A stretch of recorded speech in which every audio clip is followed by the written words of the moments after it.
And I said, Ya Allah, everything I could possibly want, you've given to me. So what will I say to you on that day when you ask me what I did with it all? And I realized I didn't have a very good answer. I realized the only thing I'd be able to say at that point in time was, Ya Rab, I bought a nice car and a nice house and I went on holidays and I occasionally gave in charity. And that was me, right? And I realized I didn't want to stand in front of Allah on that day, and that's the only answer I could give. When He's given me countless, innumerable, unmeasurable blessings, that's all I've done with them. And I remember suddenly being very, very afraid in a way that I've never been afraid in my life, because I was afraid of what my Lord will think of me on that day, right? And I remember crying and crying and crying and trembling with a 50 degrees heat, literally a puddle running around my feet in the sand, just repeating, Ya Allah, what am I going to say to you? Ya Allah, what am I going to say to you? Ya Allah, what am I going to say to you? Again and again.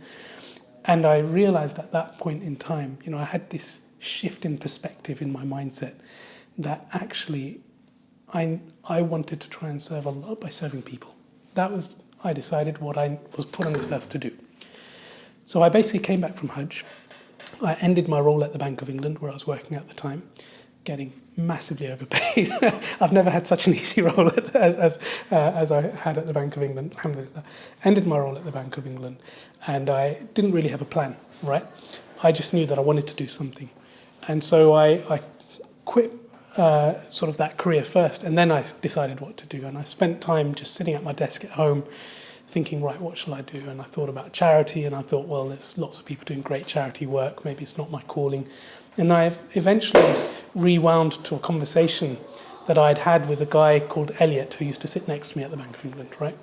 Elliot, non-Muslim, 20-something-year-old, sort of new graduate.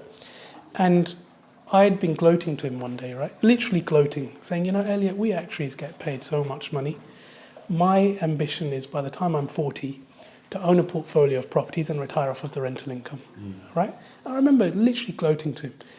And this 20-something-year-old wagged a finger in my face, and he said, Raza, what you're talking about is going to deepen the housing crisis that we're in. Whereas with an actuarial skill set, you have a responsibility to fix it. He didn't say the ability to fix it, he said responsibility to fix it. That's a very Islamic concept. He was basically schooling me in Islam, right? He was basically saying, in paraphrasing, he was basically saying, Allah's given you this skill set, you have a responsibility to do something useful with it, right? That was basically what he was saying to me. And so I rewound to that conversation and thought, God, he's absolutely right. Maybe I can do something in the housing market. And then I thought about, right, well, there's, conventional mortgage products, which we know aren't fit for Muslims. There's the Islamic banking products, which are sort of a step in the right direction, but still quite a few grey areas. Maybe that's an area where I can focus. So then I started effectively just drafting the bones of the contract that we have today. And I'm a mathematician, right? I'm not a contract lawyer by any means.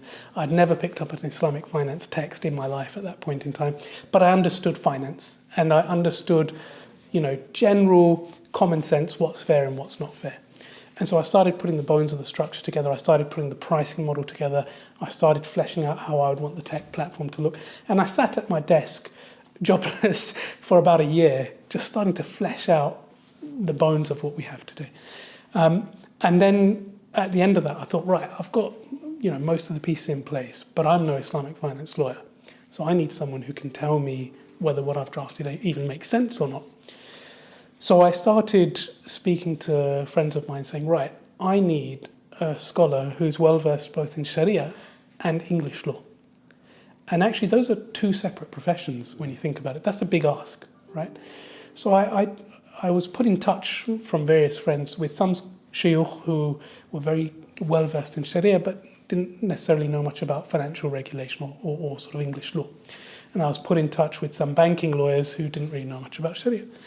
And then a good friend of mine at the Bank of England, who was heading up their Islamic finance division, he said, you should speak to Sheikh Badr al-Hassan. And I said to him, Sheikh Badr al-Hassan, I've not come across him before. Who is this? And I said, all right, set up a conversation. And I'm going to let Sheikh Salman take over from there. And he's going to circle back to exactly what that conversation led to. Right. So my background is I'm a lawyer. Going back to 1999, I was at university. And I decided to go to Jordan for the summer, just to sort of carry on improving my Arabic. And I met a teacher in Jordan, and one day I just said to him off the cuff, I think I want to be an Islamic finance lawyer. I had no idea what that means. As a 19-year-old, you have no idea. And he looked at me and he said, هل تخدم الناس به? Can you serve people with it? So he didn't say to me, can you earn a lot of money? Can you get a big reputation? Can you grow a big head? Or nothing like that. It's just, can you serve your community with it? And that really planted a seed in my mind. So when I graduated, I qualified at the bar. And then I just decided I need to escape London because all my friends were just sort of trying to get those big investment bank jobs. And I just saw that as a form of slavery at the age of 21 or 22.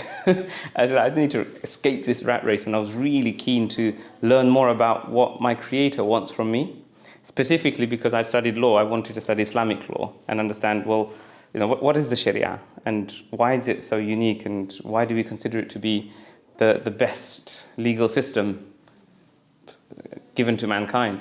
So I went to Damascus for several years, studied Sharia there, came back and was just teaching Arabic and thinking about what I want to do. Still had this idea, should I become an Islamic finance lawyer or not?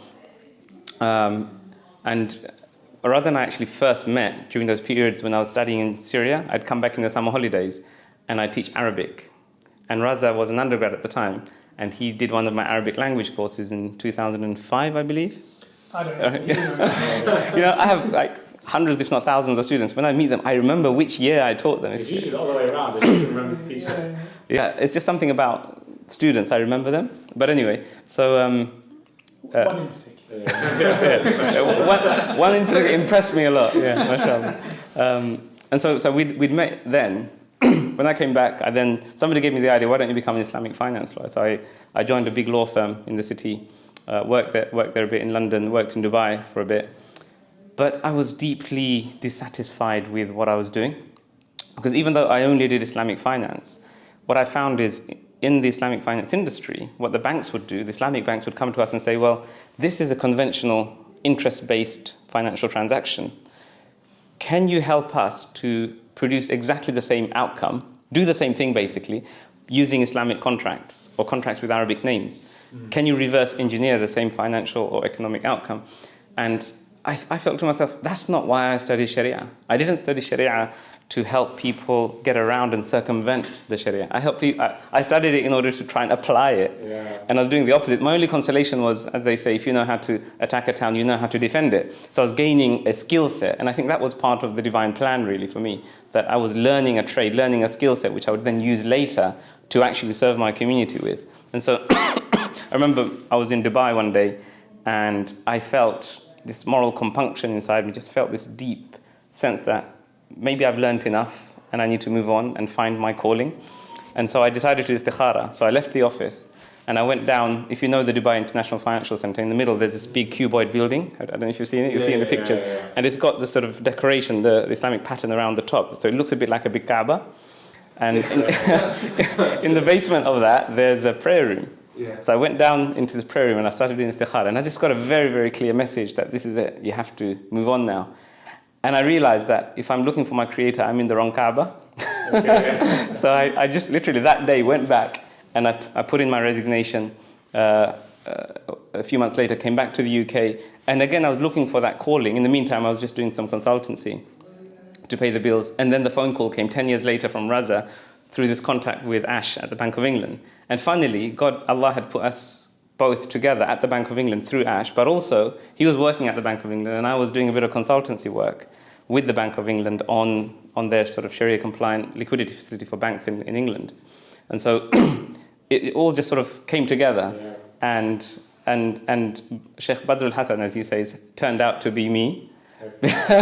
Because Badr al-Hassan is my passport name, and then I've got a given name which is Salman, so everybody in the community knows me as Salman. I was going to say that. What happened to Sheikh Badr? Is he okay? So basically 15 minutes into that phone call, we both just went, hang on, I know you. It's amazing. Alhamdulillah.